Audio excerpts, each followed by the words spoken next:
Bonjour mga kapadyak ko! Nandito tayo ngayon sa Paris, France. Bonjour. Known for baguettes, fashion, and cycling.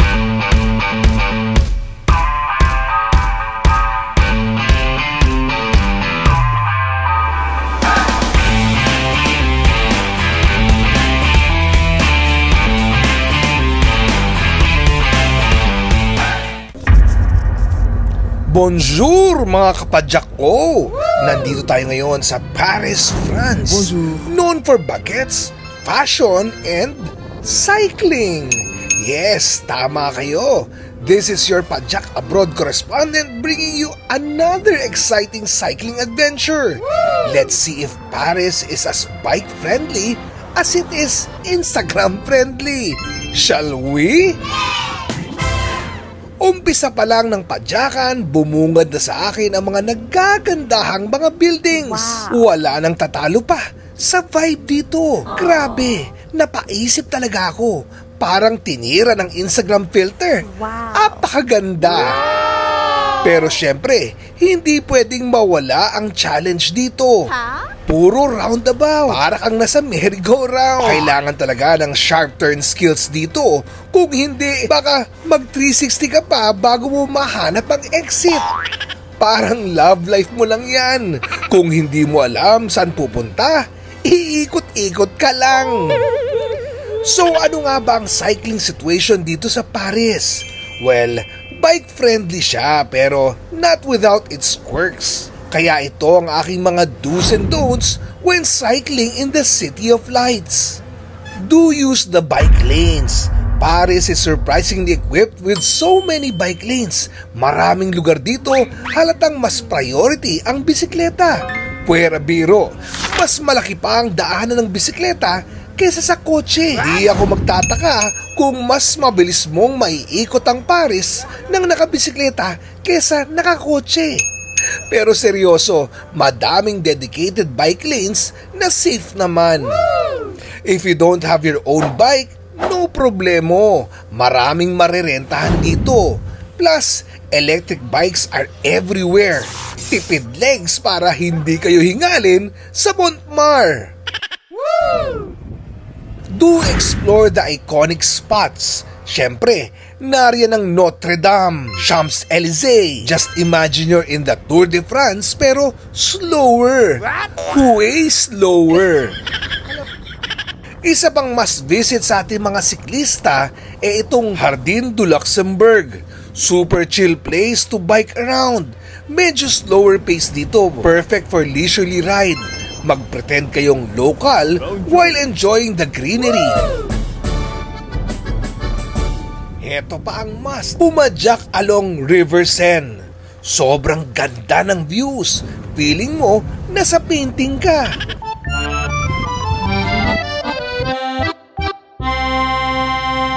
At habang pinapadyak ko yung River Seine, bigla akong napapasok sa isang tunnel. Mala Twilight Zone ang datingan.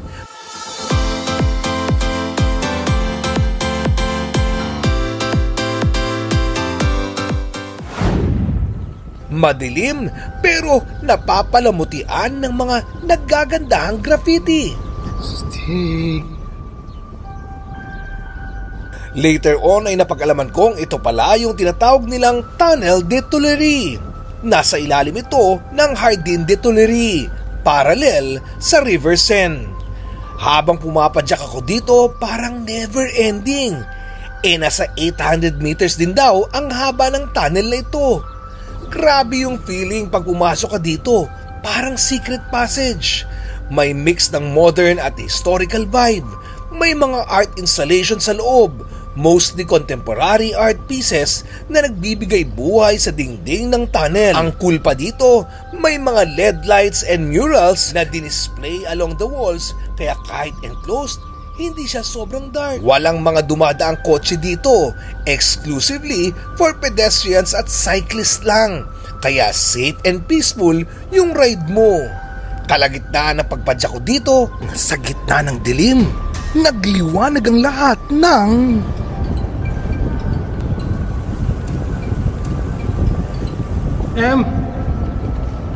M.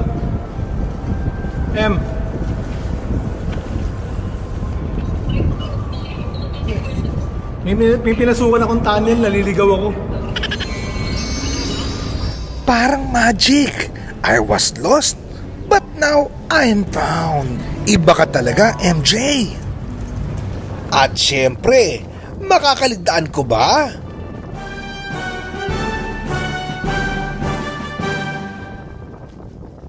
The pièce to resistance, the Eiffel Tower. Naisip ko ang sarap tumambay dito. Turistang turista ang datingan. Kape sa isang kamay, croissant sa kabila, tapos bike lang ang ka-holding hands. Hindi. Siyempre marami akong moments dito with my one and only MJ. Every time nandito kami, naglalabasan ang mga langgam. Young love, sweet love ang pig. Hoy, never doubt the power of love. Garantisadong pampahaba yan ng bike visa. Pero bago tayo tuluyang ma-carried away, mga kapadyak, heto naman ang mga wag ng wag when in Paris. Don't bike during rush hour. Nako, parang EDSA sa dami ng sasakyan at pedestrians. Maluloka ka. Best to avoid peak hours kasi pwede ka pang mag-enjoy at mag-photo op along the way. Don't forget to ring your bell. Super important ang bell dito mga kapadyak. People walk everywhere and they don't always look. So make sure to ding-ding your way through crowds. Heto pa, don't assume all roads are smooth. Akala mo smooth lahat? No! Some streets are cobblestone, lalo na sa older parts of Paris. So hold on tight and be alert para iwas semplang. Dito sa Paris, be ready to share the road. Hindi ka lang with cars dito ha. You'll also be dodging scooters, pedestrians, and even the occasional rollerblader. Multitasking talaga ang pagiging cyclist dito. Watch out for tourists. Kailangan ng matinding patience kasi aside from locals, there are loads of tourists who suddenly stop in the middle of the road for a selfie. Huwag maging bitter. Ikaw din naman, di ba? Magse-selfie?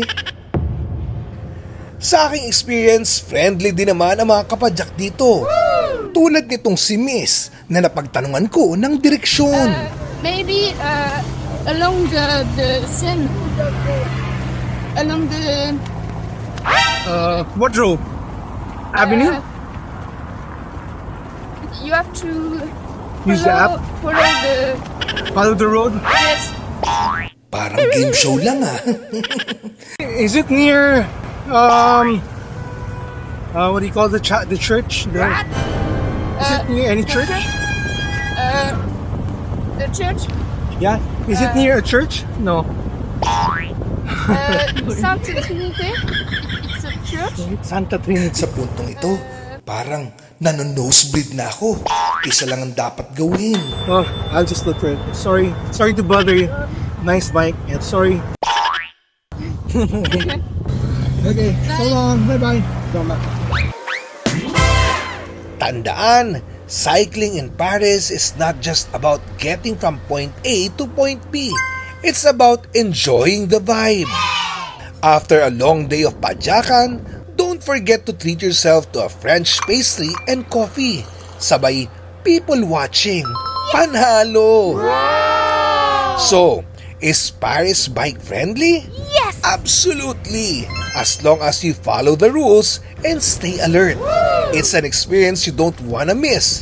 From cobblestone streets to smooth bike lanes along the Seine, Paris is made for the padyakero with a taste for adventure. Yes! Till the next ride mga kapadyak, au revoir! Ako si Oscar Oida, let's cycle the world, one padyak at a time!